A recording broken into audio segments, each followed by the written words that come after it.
Ang impyerno po ay hindi isang kwento.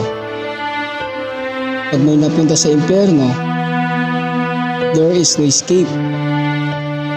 At ang pinakamahirap po sa impyerno ay di lang walang hangin, walang tubig, walang relief kahit isang segundo man.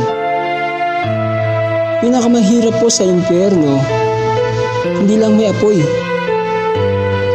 hindi may uod na pumapasok sa mata, tenga, bibig, at hindi lang po yan ang pinakamahirap sa impyerno. Ang pinakamahirap po sa lahat ay nandun ang isang tao na walang hanggan. Yun po ang pinakamahirap. There is no escape in hell.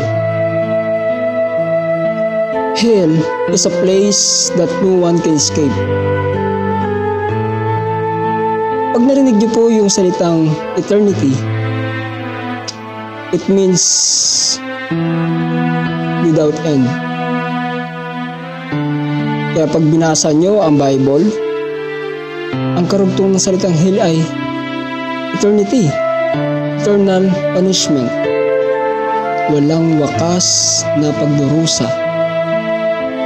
Because hell is a place that no one can escape.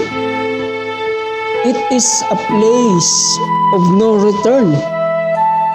It is a place that was created by God and designed by God for the devil and the demons in hell. So hindi po ito para sa iyo, kapatid.